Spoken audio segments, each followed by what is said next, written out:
Hello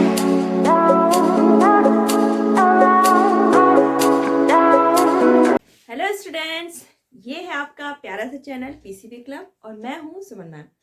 तो हमारा जो फिजिक्स का चैप्टर चल रहा था 9th क्लास का वर्क एंड एनर्जी, तो हम लोगों ने वर्क और एनर्जी के बारे में पढ़ा था।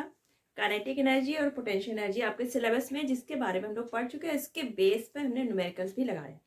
तो आज हम लोग करेंगे बात पावर की। अब जनरली हम लोग देखते हैं जब कोई यंग पर्सन जब वर्क करता है और कोई ओल्ड पर्सन, तो किसी भी काम को अगर यंग पर्सन कर रहा है तो वो जल्दी कर लेते हैं और ओल्ड पर्सन उस पर थोड़ा ज़्यादा टाइम लगाता है।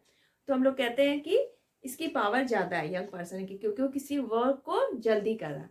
तो हमारा पावर क्या हुआ कि जिस रेट पे आपका वर्क हो रहा है, तो power is the rate at which work is done, यानी कि किसी भी वर्क को करने में जो टाइम लग रहा है, जिस रेट से वो काम कर रहा है, वो आपका क्या हुआ पावर। तो पावर को हम लोग कैसे डिफाइन करेंगे? Rate at which work is done, यानी कि अगर कोई पर्सन किसी वर्क को करने में कम टाइम लेता है तो उसकी पावर क्या होगी? ज्यादा। और अगर किसी वर्क को करने में कोई पर्सन ज्यादा टाइम ले रहा है तो हम कहते हैं उसकी पावर क्या है? कम। तो हमारा पावर का फॉर्मूला क्या बनेगा? Power is equal to work done upon time taken. किसी भी वर्क को करने में जो भी टाइम लग रहा है उससे हमने वर्क डन को टाइम से डिवाइड किया, तो आपका क्या आ जाएगा? पावर, यानी कि rate of work done is the power. अब जो आपका पावर है ये work done upon time. Work आप हमेशा किस में करते हैं? जूल में, और टाइम यहाँ पर सेकेंड में होगा, यानी कि power is equal to work done upon time. Unit क्या आ जाएगी? Joule per second. इसको हम लोग किससे डिनोट करते हैं? जूल पर सेकेंड, और ये होता है वॉट के बराबर। यानी कि अगर 1 जूल का वर्क हो रहा है 1 सेकेंड में, तो हमारी पावर क्या हो जाएगी? 1 watt. 1 watt is equal to 1 joule per second. तो पावर की हमारी एसआई यूनिट क्या हो जाएगी? वॉट।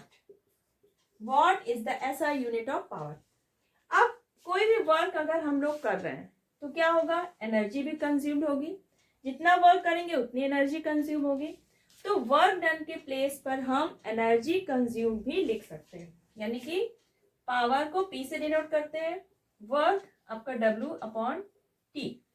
डब्ल्यू की जगह हम एनर्जी कंज्यूम भी लिख सकते हैं, क्योंकि जब हम वर्क करेंगे तो एनर्जी यूज होगी, तो energy consume upon time taken. Energy को हम लोग किससे डिनोट करते हैं? ई से, तो ई अपॉन टी। अब एनर्जी और वर्क डन दोनों की यूनिट क्या है? जूल। तो ये हो गया आपका जूल पर सेकेंड, यानी कि पावर की यूनिट आपकी वॉट ही आएगी। 1 watt is equal to 1 joule per second. तो एसआई यूनिट पावर की क्या हुई? वॉट। पावर जो है आपका वो कैसी क्वांटिटी है? स्केलर क्वांटिटी, क्योंकि इसमें सिर्फ क्या होता है? इट हैज ओनली मैग्नीट्यूड, इसमें कोई भी डायरेक्शन कंसीडर नहीं की जाती। तो ये हो गया आपका पावर। अब पावर की जो यूनिट है वॉट, ये आपकी बिगर यूनिट में क्या होगी? Kilowatt. 1 kilowatt is equal to 1000 watt. अगर मेगावाट की बात करते हैं तो 1 megawatt is equal to 10 to power 6, यानी कि 10 लाख वॉट। अब ये वॉट कहां से आया? एक साइंटिस्ट थे आपके जेम्स वॉट, उन्हीं के नाम पर ये वॉट इसकी यूनिट बनाई गई। एक और यूनिट होती है पावर की, that is horse power. 1 horse power 746 what. इसको कैपिटल डब्ल्यू से भी आप डिनोट कर सकते हैं।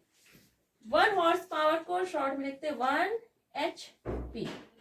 ये स्मॉल में HP इक्वल टू 746 वॉट।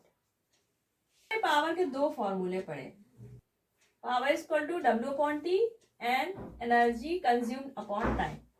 तो इनका यूज कहाँ पर होता है? जो आपके इलेक्ट्रिकल एप्लायंसेस होते हैं, आपने देखा होगा जैसे कोई बल्ब है उसमें लिखा है 60 वॉट, यानी कि बल्ब की क्या लिखी है यहाँ पे, पावर, यानी कि जो बल्ब है आपका वो 60 वॉट पावर का है। तो 60 वॉट का मतलब क्या हुआ, 1 वॉट इसको टू क्या होता है 1 जूल पर सेकेंड। ठीक, तो यहाँ पे 1 वॉट का मतलब है कि 1 जूल एनर्जी कंज्यूम्ड हो रही है 1 सेकेंड में। ठीक है, तो 60 वॉट का मतलब क्या हुआ, 60 जूल एनर्जी कंज्यूम्ड हो रही है कितने सेकेंड में, 1 सेकेंड में। यानी कि इस बल्ब की पावर 60 वॉट का मीन्स है कि ये जब बल्ब ऑन होगा तो ये कितनी इलेक्ट्रिसिटी यूज करेगा, 60 जूल पर सेकेंड, यानी हर सेकेंड वो 60 जूल एनर्जी क्या करेगा, कंज्यूम करेगा। तो ये पावर से हमें पता चल जाता है कि हमारा जो इलेक्ट्रिकल अप्लायंसेस है वो कितनी एनर्जी कंज्यूम करेगा। अब जो आपका हॉर्स पावर यूनिट है कि 1 horse power equal to 746 watt. तो ये हॉर्स पावर जो यूनिट आई ये कहाँ से आई, सबसे पहले जब स्टीम इंजन थे आपके तो उसमें जब वो स्टीम इंजन को रिप्लेस किया गया हॉर्सेस से तब वहां से ये वर्ड आया हॉर्स पावर। नाउ डेज आपका जो ये हॉर्स पावर है ये मेनली यूज करते हैं हम लोग जो आपकी कार्स व्हीकल्स के इंजन होते हैं उनकी पावर को हम लोग किससे डिनोट करते हैं, ब्रेक हॉर्स पावर, BHP। जिस इंजन का BHP ज्यादा होगा, कोई भी व्हीकल है अगर उसका BHP ज्यादा है तो वो कार क्या होगी, उतनी ज्यादा पावरफुल होगी, उतनी ज्यादा वो क्या होगी, जल्दी एक्सेलरेट हो जाएगी, किसी स्लोप में या हिल पे बहुत इजीली वो चढ़ जाएगी। तो BHP ये यूनिट है पावर की जो हम लोग मेनली यूज करते हैं कार से व्हीकल्स के लिए। तो BHP equal to 1 horse power होता है, यूज किया जाता है to express power available at the shaft of an engine. जो आपका व्हीकल का इंजन है उसके शाफ्ट में जो पावर अवेलेबल होती है वो किससे डिनोट करते हैं हम लोग, BHP से। जैसे आपकी मारुति 800 है, इसका BHP है ब्रेक हॉर्स पावर 37, मारुति जेन की है 60। अगर किसी की BHP ज्यादा है यानी कि वो कार क्या होगी आपकी, ज्यादा पावरफुल होगी और वो उतनी ही अच्छी स्पीड हमें देगी, उतनी जल्दी हम उसको क्या कर सकते हैं, एक्सेलरेट कर सकते हैं। तो ये तो हो गया पावर आपका। अब आपको पावर को और डीपली समझने के लिए क्या करना होगा, इसके बेस पे करने होंगे न्यूमेरिकल्स। वर्क डन आपको दिया है 20 जूल, टाइम दिया है 5 सेकेंड। कोई पर्सन है वो 20 जूल वर्क करता है 5 सेकेंड में, तो हमें उस पर्सन की पावर बतानी है। तो यहाँ पर सिंपल फॉर्मूला क्या हो जाएगा, power equal to work done upon time taken. Work आपका दिया 20 जूल, टाइम आपका 5 सेकेंड, तो क्या आ गया 4 वॉट। ठीक, तो पर्सन की पावर कितनी आ गई, 4 वॉट। सेकेंड क्वेश्चन है, कोई पंप है, मोटर पंप है जो पानी को हम लोग टंकी में चढ़ाने के लिए यूज करते हैं। तो वो 10 सेकेंड लेता है 100 kg वाटर को, और जो आपकी टंकी रखी है कितनी हाइट पर है, 20 मीटर पे। जो ग्रेविटेशनल एक्सीलरेशन लग रहा है वो 10 मीटर पर सेकेंड। तो हमें पंप की पावर बतानी है। अब पावर इक्वल टू हमें पता है वर्क डन अपॉन टाइम। अब यहाँ पे जो वर्क होगा वो क्या होगा, मास आपको दिया है, हाइट दी है, ग्रेविटी वाला एक्सीलरेशन पता है, तो वर्क डन इक्वल टू क्या हो जाएगा आपका mgh, क्योंकि यहाँ पे वर्क डन क्या हो रहा है, ग्रेविटेशनल फोर्स के अगेंस्ट हो रहा है। यहाँ पर हमारा फोर्स क्या हो जाएगा, वाटर के वेट के बराबर, और जो डिस्प्लेसमेंट होगा वो हो जाएगी हाइट आपकी, तो mgh अपॉन t। मास आपका दिया वाटर का 100, जी आपको 10 दिया, हाइट आपकी 20 मीटर, टाइम है आपका 10 सेकेंड। 10 कैंसिल, आपका आ गया 2000 वॉट। यानी हमारा जो मोटर पंप है उसकी पावर कितनी आ गई, 2000 वॉट। थर्ड क्वेश्चन है आपका, एक कोई इलेक्ट्रिक बल्ब है, ठीक है, हमारे घर में जलते हैं, उसकी इलेक्ट्रिक बल्ब वो जो एनर्जी कंज्यूम कर रहा है वो दे रखे 7.2 किलो जूल, टाइम दिया है 2 मिनट, यानी कि 2 मिनट में वो 7.2 किलो जूल एनर्जी कंज्यूम कर रहा है। हमें बल्ब की पावर बतानी है। तो पावर का फॉर्मूला हमें पता है, energy consume upon time taken. अब यहाँ पे जो आपकी एनर्जी है वो किसमें दी है, किलो जूल में, तो हम पहले किसको कन्वर्ट करेंगे, इसमें इसको कन्वर्ट करेंगे हम लोग जूल में। तो E equal to 7.2 kilo joule. अब किलो जूल है तो हम इसको 1000 से मल्टीप्लाई करेंगे, 7.2 मल्टीप्लाई 1000, तो ये आ गया आपका 7200 जूल। टाइम आपका दिया है 2 मिनट, इसको कन्वर्ट करेंगे सेकेंड में, 2 इंटू 60 यानी कि 120 सेकेंड।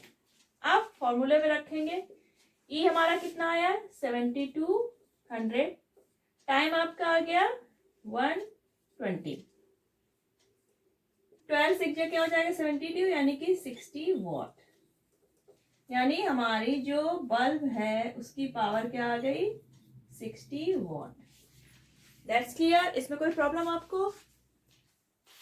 तो आज के इस वीडियो में हम लोग ने पावर के बारे में पढ़ा, पावर का formula, work done upon time and energy consumed upon time. उसके बेस पे न्यूमेरिकल भी किए। नेक्स्ट वीडियो में हम लोग क्या पढ़ेंगे कि जो आपकी इलेक्ट्रिकल एनर्जी कंज्यूम्ड होती है घरों में, तो उसको कैसे कैलकुलेट करते हैं, वो भी पावर और एनर्जी से ही रिलेटेड है। तो उसके बेस पे सारे न्यूमेरिकल्स और उसके जो कॉन्सेप्ट है, थ्योरी है, वो हम लोग नेक्स्ट वीडियो में कवर करेंगे। तो देखना मत भूलिएगा नेक्स्ट वीडियो, और नेक्स्ट वीडियो आने तक अपना ख्याल रखिएगा। और आज का वीडियो अगर पसंद आया है तो लाइक करिए और शेयर करिए, और पीसीबी क्लब अगर अभी तक आपने सब्सक्राइब नहीं किया तो सब्सक्राइब करिए और बेल आइकन प्रेस करना बिल्कुल मत भूलिए। चलिए फिर चलते हैं, अपना ख्याल रखिएगा, बाय बाय।